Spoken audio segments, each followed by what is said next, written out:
All right. Everybody see the share? Yes. Yes. Yes. Did you start the recording? I did. Excellent.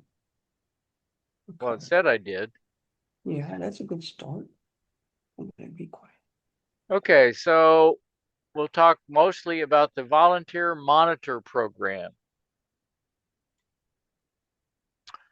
And some of the things are direction finding, where you're using what's called a directional antenna, and triangulation means more than two, where you can form a triangle to figure out where a signal's coming from.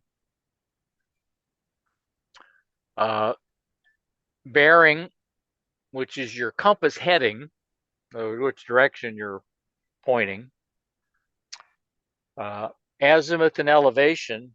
Azimuth is the direction in the horizontal plane. Elevation is direction in the vertical plane. And when we talk about antennas in a few weeks, we'll talk a lot more about azimuth and elevation having to do with the radiation patterns of antennas. The phonetic alphabet, where we're using words to represent letters so that it's easier to understand if it's a uh, kind of a weak signal or there's a lot of noise. It's easier to pick out a word than it is a single letter, because a lot of letters may sound alike. And old DX again, or distant contacts, we probably beat that one to death. The Volunteer Monitor Program was an agreement between the FCC and the American Radio Relay League. Uh, so it's a voluntary thing where you do some training and get approved, basically, to monitor airwaves, really make sure that people are not um, violating the rules and protocols, and also collect evidence uh, in the case that you find somebody that's misbehaving.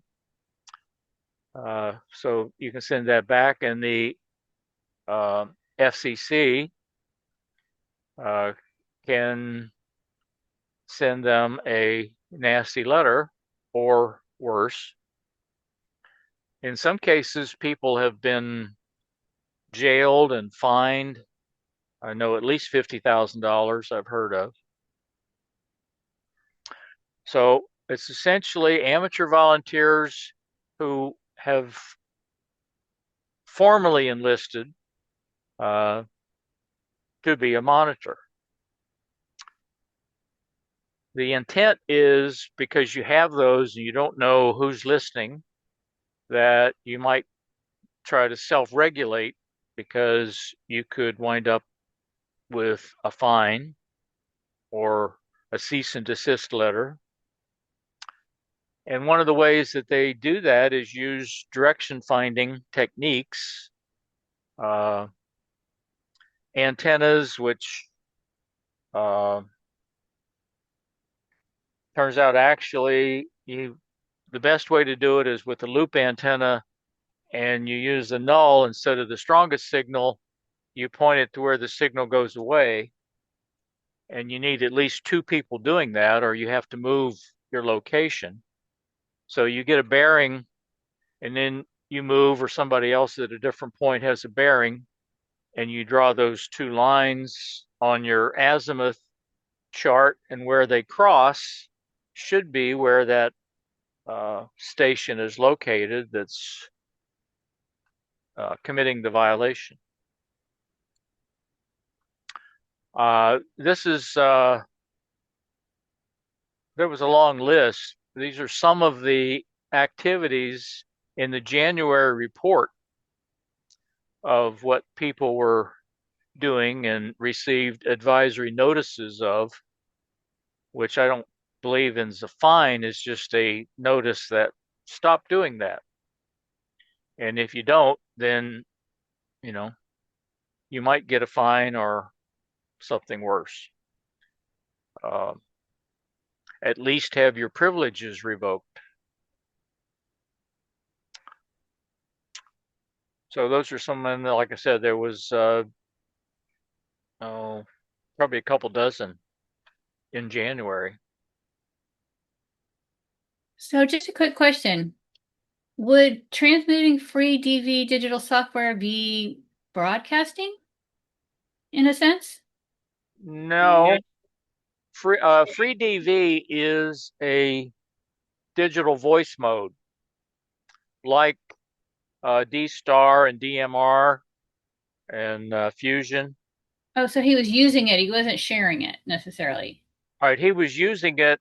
Ah, I don't know exactly what the problem was because, as far as I know, you should be able to do it on 40 meters. It's just he may be using it in the wrong subband of 40 meters. gotcha.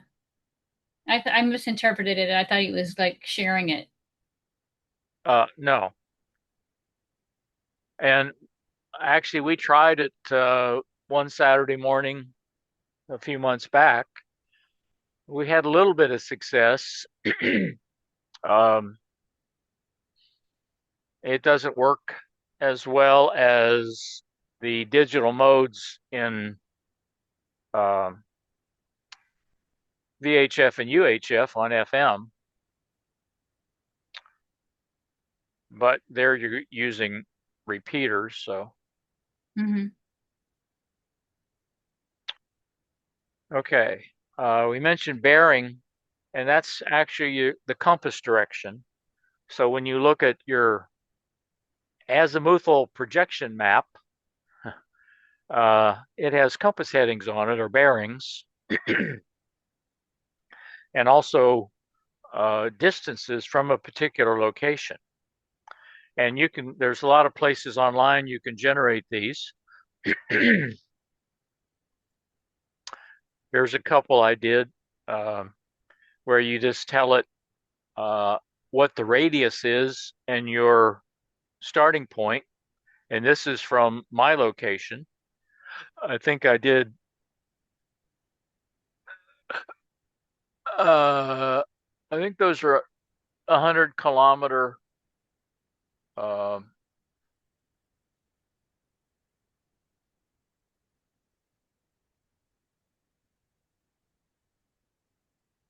yeah, that might be right. Yeah. I think each of those circles is 100 kilometers in that one. In this one, it was, I can't quite read it. I think it was 8,000 kilometers. So you get most of the North and South America. So if you uh,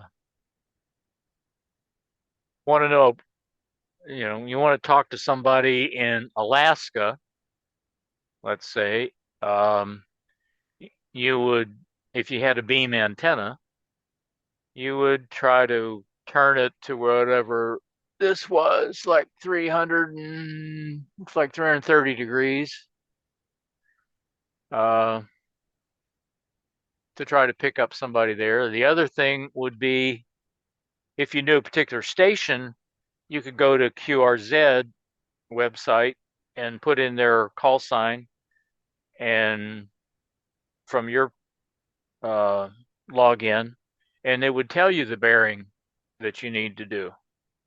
Hmm. Okay. When we make contacts between uh, 2 points, normally you're going to be communicating over what's called the short path. In other words, the shortest distance. Say, we're making contact with somebody in uh, England. So all we're doing is hopping across the Atlantic, and that would be the short path. However, if I was to rotate my beam antenna around 180 degrees and go over the long path, it's possible due to propagation that I'd have a better signal going the long way around than I would on the short path. It doesn't happen often, but it's definitely possible. It's also possible that, say, I had an antenna that was not directional, so I'm sending the same power out in both directions over to a station in England. So they're receiving the short path, and I'm receiving the short path. And we could also be receiving the long path with an echo because it takes longer to go the long path. So I could be getting both of them and hear that echo. That doesn't happen often either, but it's definitely possible.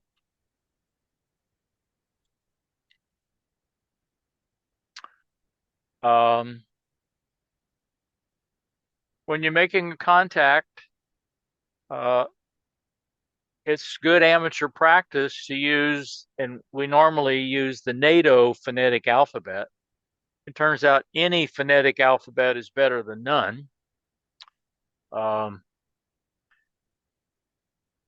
the NATO one is one you probably should try to learn. It's used particularly in check-ins on a net.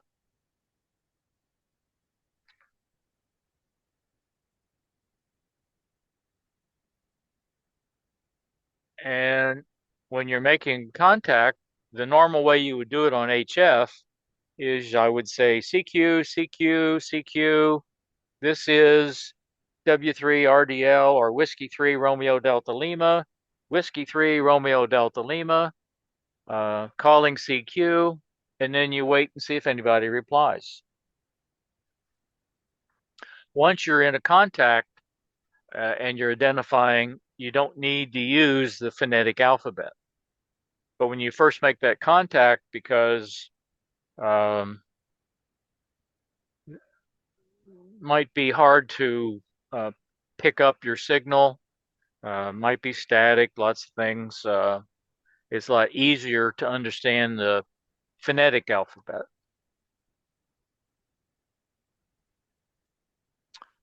And here is the NATO phonetic alphabet.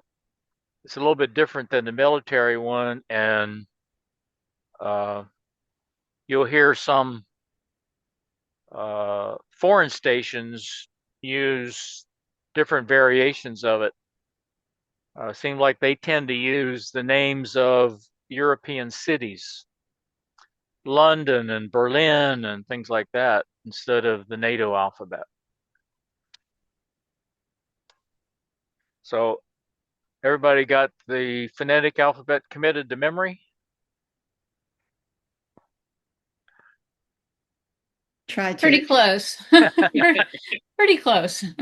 Okay. I guess the one is how you pronounce Papa or Papa. In Quebec. Quebec, yeah.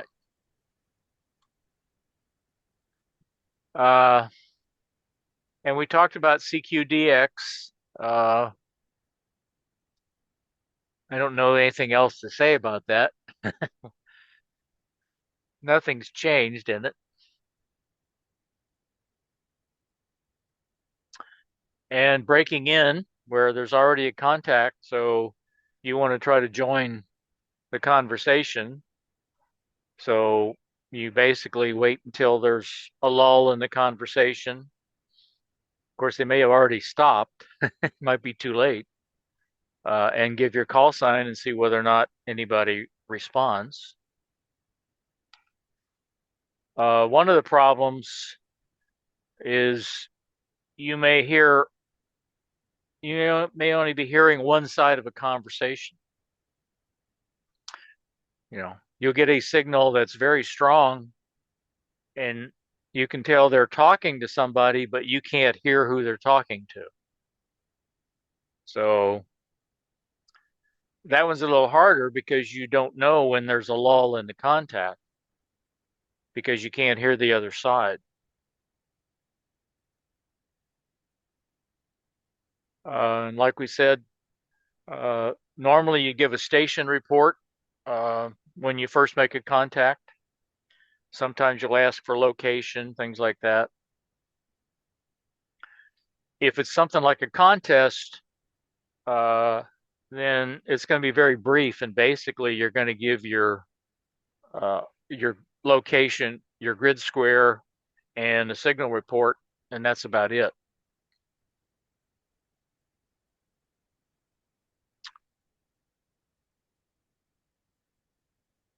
Uh, on station ID, the FCC rules are, and it's interesting because nowhere in Part 97 does it say you have to identify at the beginning of a contact, but you have to identify at least every 10 minutes and at the end. And you need to do it per the FCC regulations, which is the every 10 minutes at the end, either using the phonetic alphabet or not. But the main thing there is even during a contest, you still have to identify your station.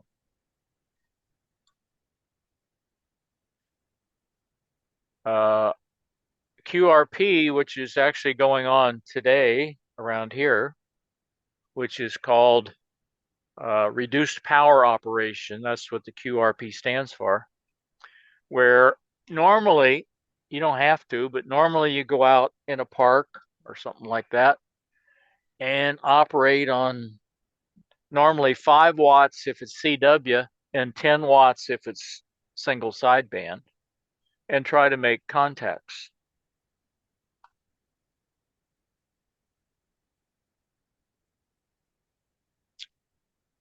Uh, Also on logging, um, I'd say probably most amateurs tend to use a computer logging program now as opposed to a physical log. You can still keep a log. It's not required, but it helps in case there was some FCC request about a contact or something when you were on the air to have it documented. Although, like I said, it's not required. Um, it's kind of personal preference. Uh, Sometimes it's nostalgia. If you've been a ham for 60 years, I mean, you can go back and look at your logbook and see contacts you made and people you talked to, things like that. Hey, Bob, if you Yes. just if you just join one of those rag chewing things that go on, do you log those or is it more the station to station kind of and contesting that you log? Well, in a contest, normally you're required to keep a log. But in Uh, the rag chewing, so I get on the repeater at 6:30 in the morning and people are just chatting. oh, no, only if you want to. I mean, you can. I guess at one time you would have had to log that. Okay. But now for a contest, uh, they require basically an electronic log uh, in a special format that they use. So whatever logging type program you use, you have to be able to convert it to that format, which I can't remember the name top of my head right now. And then you submit that information to the people that run the contest, and they come up with your score. They look at which contacts uh, you made are valid. Sometimes there's duplicates, so you don't get to count the same one twice, things like that. Hmm. Or you have it logged and the person that you supposedly made contact with doesn't have it logged, so they can't verify it. So that one doesn't count. So definitely it's required in a contest, or at least most contests. Okay, what is the volunteer monitoring program?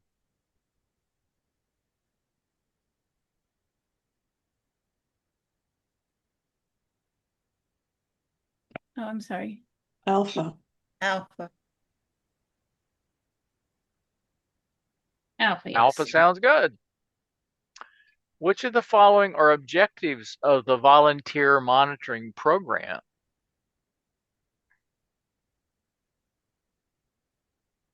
Delta. Delta. Delta. Nice way of putting it. What procedure may be used by volunteer monitors to localize a station whose continuous carrier is holding a repeater on in their area?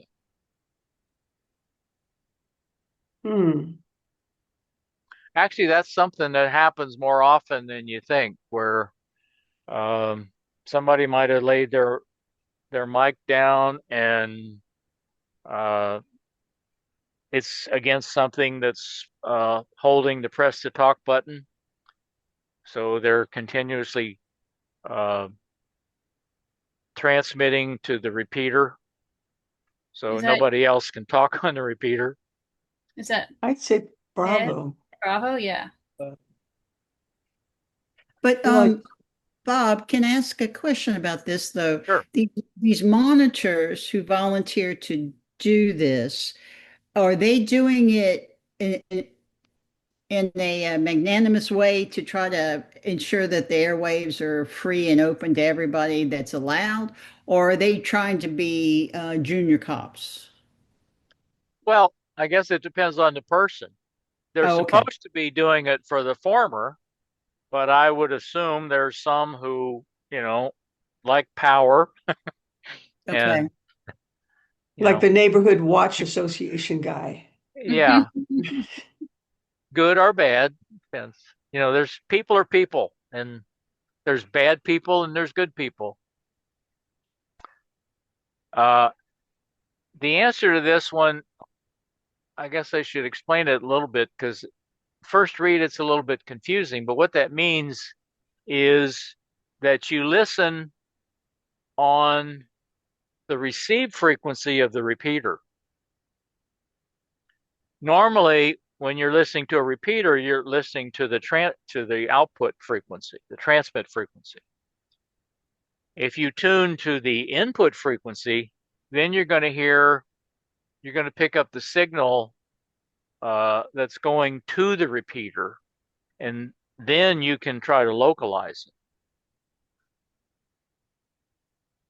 Does that make sense? Yes, it Yes. does. Otherwise, you're wandering all over the place. Right. Right. Yeah. So, and you have to have at least two headings to be able to triangulate. That's why they call it triangle, because you make a triangle. Which of the following describes an azimuthal projection map? I always called it an azimuth map. Bravo. Yeah. Which of the following indicates you're looking for an HF contact with any station? Charlie. Charlie. Charlie.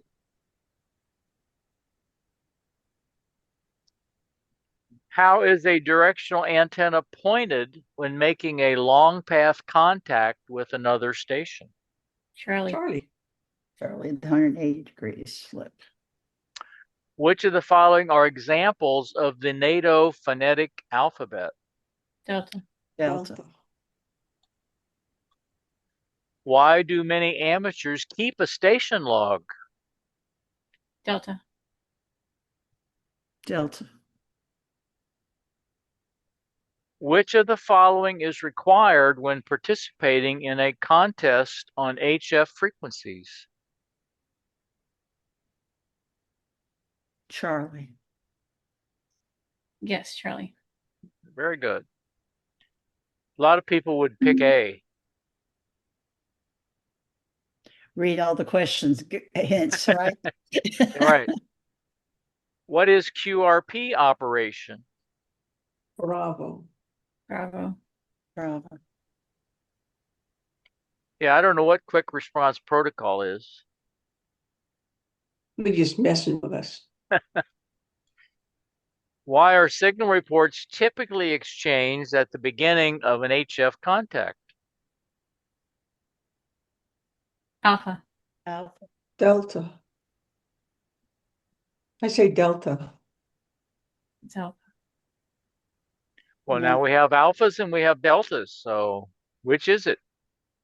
I think it's delta, or I wouldn't have said it.